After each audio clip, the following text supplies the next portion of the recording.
गणपती गौरीचे आगमन लवकरच होणार आहे, त्यासाठी नैवेद्य पाहणार आहोत। नमस्कार, सुहानीज किचनमध्ये आपले स्वागत आहे। गणपती गौरीसाठी नैवेद्य आज आपण पाहतोय। मस्त अशी रेसिपी पाहणार आहोत। व्हिडिओ अजिबात स्किप करू नका। तर इथे मी लगेचच रेसिपीला सुरुवात करते। तर 1 वाटी मैदा घेतला, त्याच वाटीने फक्त 2 चमचे बारीक रवा घालायचा आणि चिमूटभर फक्त आपल्याला यामध्ये मीठ घालायचं आहे।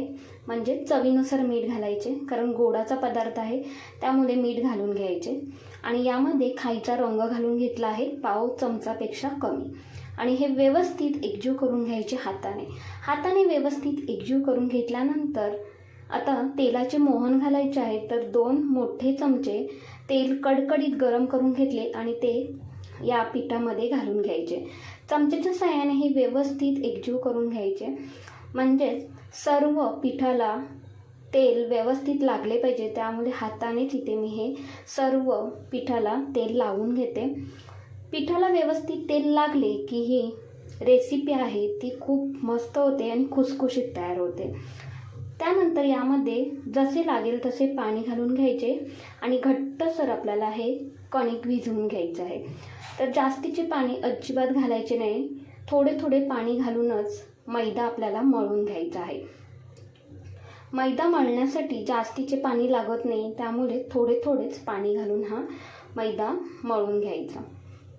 तर इथे घट्टसर गोळा तयार करून घेतला।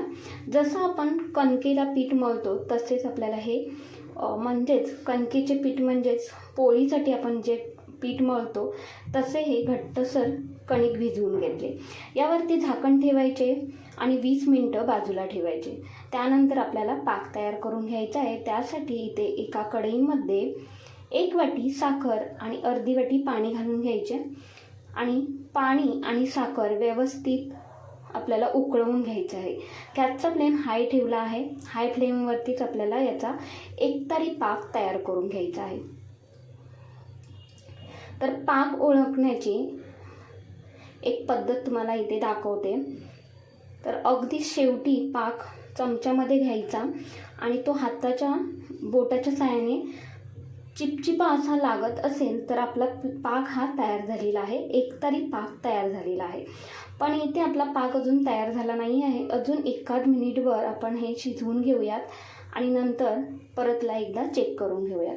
तर इथे पाहताय तुम्ही मस्त असा एकतरी पाक तयार झालेला आहे। एक तार अशी पाकाची होत आहे, म्हणजेच आपला पाक तयार झालेला आहे। आता पाक तयार झाला आहे, गॅस बंद करून घ्यायचा आणि लगेचच हा पाक बाजूला ठेवूयात। यापेक्षा जास्तीचा पाक आपल्याला तयार करून घ्यायचा नाही। पाक बाजूला ठेवला की लगेचच पुढची तयारी करायची आहे।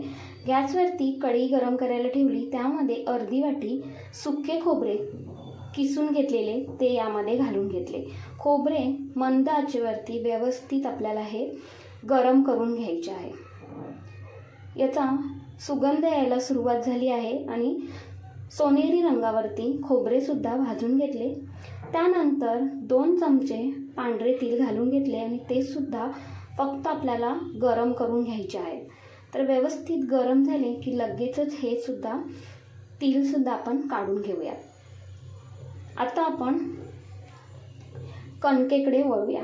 तर कणिक सुद्धा व्यवस्थित अशी ही भिजली गेली आहे। इथे पाहताय तुम्ही व्यवस्थित भिजली गेली आहे। आता या कणकेचे छोटे गोळे तयार करून घ्यायचे।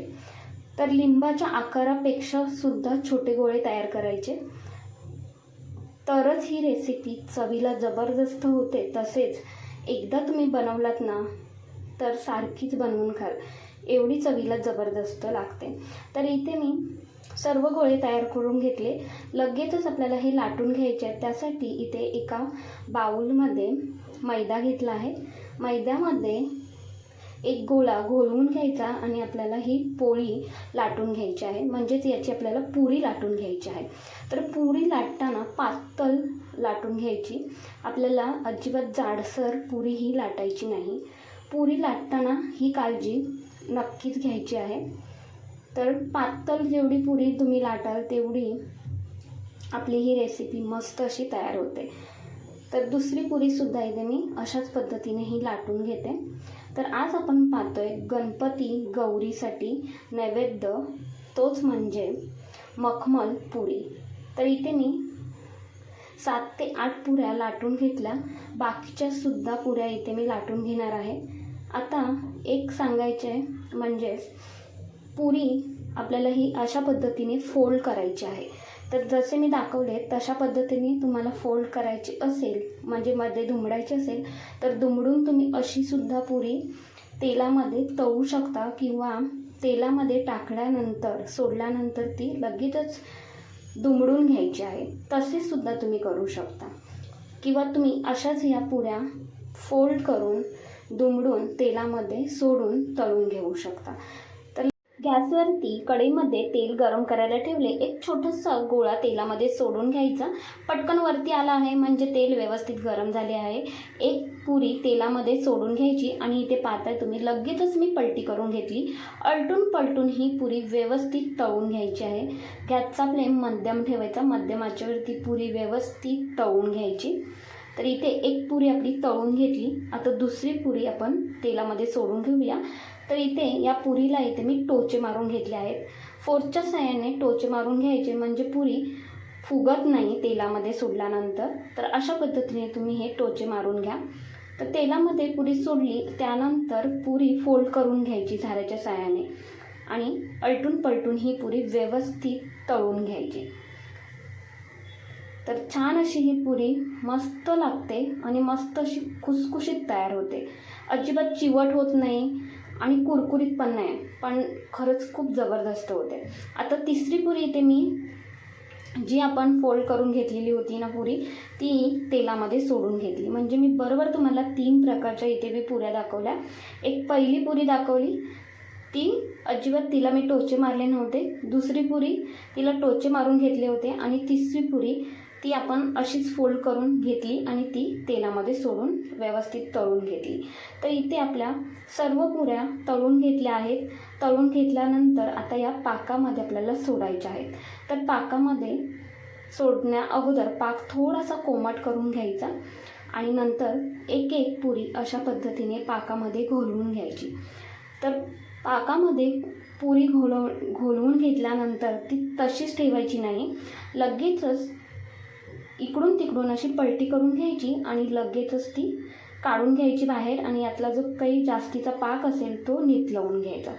तर दुसरी पुरीसुद्धा मी अशाच पद्धतीने पाकामध्ये घोलवून घेतली आणि प्लेटमध्ये सर्व करून घेतली. तर इथे पाहताय सर्व पुऱ्या आहेत त्या मी पाकामध्ये घोलवून घेतल्या आहेत आणि दिसायला एवढ्या सुंदर दिसत आहेत ना, त्यापेक्षा चवीला एक नंबर ह्या पुऱ्या लागतात. तर मखमल पुरी अशा पद्धतीने तुम्ही एकदा नक्कीच बनवून पहा. बनवलात नसाल तर एकदा नक्कीच ट्राय करून पहा. तर आता आपण जे खोबरे गरम करून घेतलेले ते यावरती थोडे थोडे घालून घ्यायचे. म्हणजे पुऱ्या दिसायला सुद्धा सुंदर दिसतातच, पण चवीला म्हणाल तर जबरदस्त लागतात. कारण यामध्ये आपण खोबरे घातले की खाताना ते दाताखाली आले की चवीला मस्त लागते ही पुरी. त्यानंतर थोडेसे यावरती तीळसुद्धा भुरभुरून घ्यायचे, जे गरम करून घेतलेले ते. आणि आपल्या इथे मखमल पुऱ्या तयार झालेल्या आहेत. तर मखमल पुरी गौरी गणपती साठी नैवेद्यासाठी एकदा नक्कीच तुम्ही बनवून पहा. कोकणामध्ये अशा पद्धतीने पुऱ्या बनवल्या जातात आणि श्रावण महिना आहे तर गोडधोड हे झालेच पाहिजे. त्यामुळे एकदा नक्कीच तुम्ही ही मखमल पुरी बनवून पहा आणि मला कमेंट्समध्ये नक्कीच कळवा. तुम्हाला ही रेसिपी कशी वाटली ते सुद्धा मला सांगा. आवडली असेल तर एक लाईक, शेअर, हाईप तसेच सुहानीज किचनला सबस्क्राईब करायला अजिबात विसरू नका. धन्यवाद.